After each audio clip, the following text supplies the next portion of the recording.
o diagnóstico de asma? Dá para saber só no raio-x? Olha só, Luciana, o diagnóstico de asma, por exemplo, acima de 6 anos, adolescentes e adultos, a gente vai fazer uma avaliação da história clínica.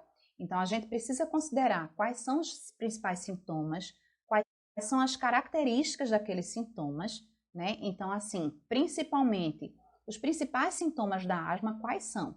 Tosse, chiado no peito, falta de ar, tá certo? E sibilância, que é o chiado no peito. E pode ter também um aperto no peito, que é a opressão torácica. E aí, o que é que tem? São os principais sintomas.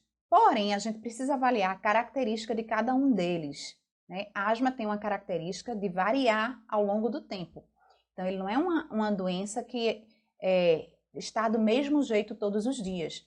Ela varia ao longo do tempo, certo? Ela varia de pessoa para pessoa e na mesma pessoa. Maria tem asma. Então, Maria um dia vai estar de um jeito, Maria outro dia vai estar de outra forma totalmente diferente. Então, ela tem essa característica.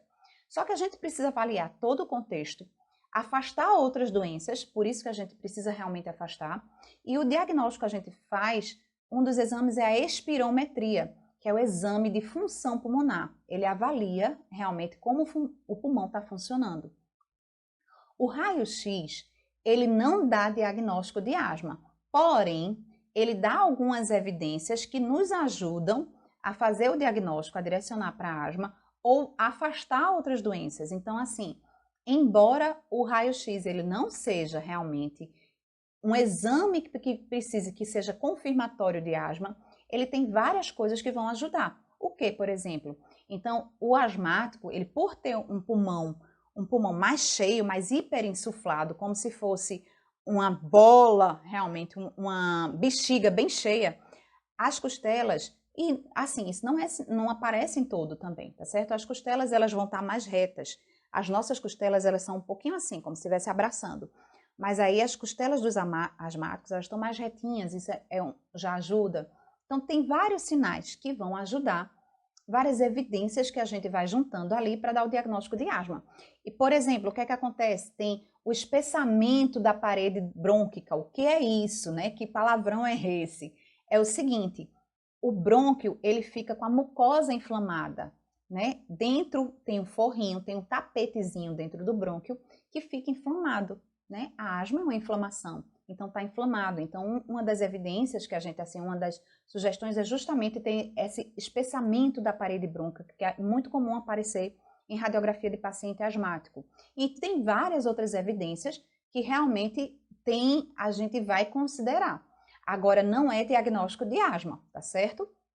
Só que a gente sempre usa, eu sempre uso realmente, porque ele vai afastar outros diagnósticos, tá bom? Então, por exemplo, uma pneumonia, uma doença de coração, alguma doença. Então, ele vai afastar outras doenças que são importantes realmente. Eu falo aqui direto, então, tem paciente paciente jovem chegou para mim como se fosse asma. Então, no raio-x dele, na radiografia dele, o que é que tinha? Ele foi encaminhado como asma e tinha um coração bem grande, no exame físico ele tinha um soprão no coração e tinha um coração bem grande. Então, na verdade, ele tinha ali uma doença relacionada ao coração, proveniente de uma doença reumática, tá certo? Quando criança, e ali a gente tem como realmente afastar outros diagnósticos. Então, o raio-x, ele é extremamente importante, sim. Eu acho a radiografia é um exame simples, super fácil de fazer, né? E é um exame barato também. Ele nem sempre ele é útil. Então, assim, muitas vezes ele acaba sendo limitado e a gente tem que recorrer à tomografia, tá certo? Mas ele é um exame importante, porém, ele não dá diagnóstico de asma, tá bom? É a espirometria, que é um exame que é super simples também.